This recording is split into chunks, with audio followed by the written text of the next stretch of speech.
Lao Tzu said, "Some say that my teaching is nonsense. Others call it lofty, but impractical. But to those who have looked inside themselves, this nonsense makes perfect sense. And to those who put it into practice, this loftiness has roots that go deep." The ancient Greeks explored wisdom another way, using gods who modeled human virtues and vices. In Greek mythology, a satyr was a male nature spirit with ears and a tail resembling those of a horse, as well as a permanent exaggerated erection. Comically hideous, satyrs had mane-like hair, bestial faces, and snub noses. They were always shown naked and were satirized using sexual humor. They were even sometimes shown masturbating or engaging in bestiality. Although superficially ridiculous, satyrs were also thought to possess useful knowledge if they could be coaxed into revealing it. Over time, satyrs gradually became portrayed as more human and less bestial.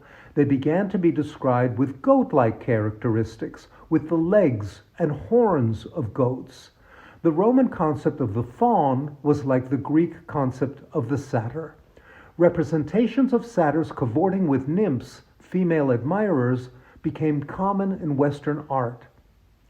Moses claimed that God created man out of clay. In a dream, Daniel perceived the king as a magnificent statue with a head of gold, but weaker, less valuable metals beneath, until finally having feet of clay mixed with iron.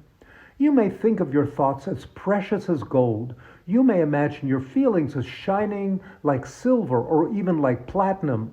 Your beliefs are probably as strong as steel to you. Perhaps your navel is exotically bronze in nature and your desires like iron. But the metal of your questions may be no more rigid than nickel. We've all got feet of clay, and if we're really honest, we ought to admit we have hooves of clay. Our sexuality contributes to our perception of ourselves as something not entirely human, yet we think we have the potential of becoming angelic. So don't figuratively dismember, castrate, or give yourself a hysterectomy in your effort to control your desires. We all want what we want without fully understanding what we'd get if we got it. Use your hooves of clay to appreciate your animal nature and your feet of clay to appreciate your angelic nature.